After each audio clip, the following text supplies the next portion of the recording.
ఏం పేరు? రాంభిక్షం. రాంభిక్షం ఎక్కడ? దిల్సునార్ నుంచి వచ్చి దిల్సునార్ వీవనర్ బస్ స్టాప్ నుంచి వచ్చి. ఓకే ఇలా రండి, లైటింగ్ చేసి పడుతుంది. రైట్, దిల్సుఖ్ నగర్ నుంచి వచ్చారు. Dilsukhnagar వీవనర్ bus stand. సో చెప్పు మనలో మన మాట ఏవల్ గాలి బాగా నడుస్తుంది. మోడీ గారే మళ్ళీ ఎదురుగా గాలి ఆయనకే వస్తుంది. ఆయన గాడి నడుస్తుంది మంచిగా ఉంది. మోడీది మంచి మోడీ గారే కదా. మోడీ గారే వస్తాడు. మైక్ చెప్పు. మోడీ గారే మైక్ పెట్టినా కదేనా? మోడీ పెట్టిన ఎప్పుడు పెట్టినా మోడీ తీసేసిన మోడీ అంతేనా? మోడీ. వేరే ముచ్చట ఏం లేదు. ముచ్చట ఏం లేదు. ఎందుకు మోడీ ఎందుకు? మళ్ళీ ఆయన వస్తేనే పని అవుతుంది. అలా కేంద్రంలో ఆయన ఉంటేనే పని అవుతుంది. తెలంగాణకి ఏమి ఇచ్చిండో నేను అడుగుతున్నా. తెలంగాణకి ఇచ్చిండు. మళ్ళీ వస్తే మళ్ళీ ఏదైనా ఉంటే చేస్తాడు. 10 చిల్లిగా వేయలే అని కేసీఆర్ అన్నాడు. గాడి గుడించిన రేవంత్ రెడ్డి అంటాడు. అంతా అంటారు, అనేది అంటారు. అయ్యింది పనులు అట్టయినాయి. అయ్యింది పనులు అట్టయినాయి. అంతేనా? మళ్ళీ వచ్చినా అదే పనులు మళ్ళీ చేస్తూనే ఉంటాడు.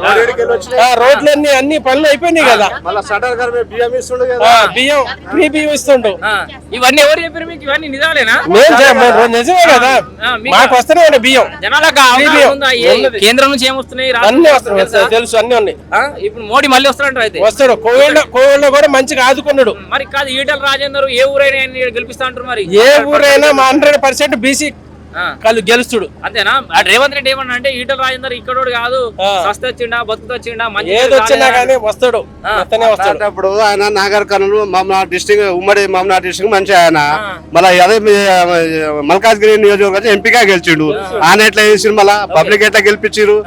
దీనికి దానికి కంపేర్ చేసుకోవాలి కదా. ఆయన కూడా అడిగనికి ఆయనకన్నా సిగ్గు జ్వరం ఉండాలి. తెలంగాణలో ఎక్కడైనా పోటీ చేయొచ్చు. కంపల్సరీ అది 100% అది ఎందుకు చేయరు? అంటే మరి రేవంత్ రెడ్డి మస్తు అభివృద్ధి చేసినట్టు సిట్టింగ్ ఎంపీ ఉన్నాడు కదా ఇప్పుడు. కనీసం ఆ ఏరియాలో పోయి రోడ్లు వేసుకోమని చెప్పు ఫస్ట్. అంతేనా? ఆయన చూసుకోమని చెప్పు. ఇవన్నీ ఎందుకు అంటే ఈటల రాజేందర్ 100% ఎట్లా గెలుస్తుండు. ఇంకా లేనిపోని గాలి దుమారు అన్ని చెప్తా ఉంటారు. ఆ ప్రజలు ఇనే అంత శ్రోమత కూడా ఎవరికి లేదు. బీజేపీ మాత్రం ఈసారి గన్ షాట్ మల్కాజ్గిరి. అంతేనా? ఎంత సైడ్ చేసి ఈటల రాజేందర్ నీకు? నాకా? నేను పచ్చి బీజేపీనే. నేను పచ్చి బీజేపీ. మారవా? అసలే మారలేదు. ఏం చేసినా మారవా? ఏం చేసినా మారవా? ఆయన పెట్టకుండా వరలేదు. బీజేపీ అయితే మారవు. నీకు రేట్ కట్టేటోడు వాల్యూ కట్టేటోడు అసలు లేదు. అంతేనా? పెద్ద పెద్ద ఎమ్మెల్యేలు అమ్ముడు పోతున్నారు. వాళ్ళు అమ్ముడు పోయడం ఏమంటే చెప్తే బాగుండదు అది. కానీ అదంతా వేస్ట్. అది కుక్కలావి, ఇక్కడ తిరిగేది కుక్కలావి. మనం అయితే 100% బీజేపీ. ఎమ్మెల్యేలు కాంగ్రెస్ లో పోతున్నాడు. ఉత్తమ్ కుమార్ రెడ్డి చెప్పిండు ఇయాల. ఆయన కళ వచ్చినట్టుంది. అంటే అక్కడ మనుషులు ఇక్కడ వస్తున్నారేమని అనుకుంటాను నేను. అంతే. అంటే ఎమ్మెల్యేలు మారినా, సమీకరణాలు మారినా ఇక్కడ బీజేపీ అయితే గెలుస్తా అంటారు. 100% బీజేపీ. 100% కంపల్సరీ. అవతల మన ఈయన ఎవరు రాగిడి లక్ష్మారెడ్డి, ఆయన ఎవరికైనా తెలుసా? ఎవరు ఆయన ఎవరన్నా గుర్తుపడతారా?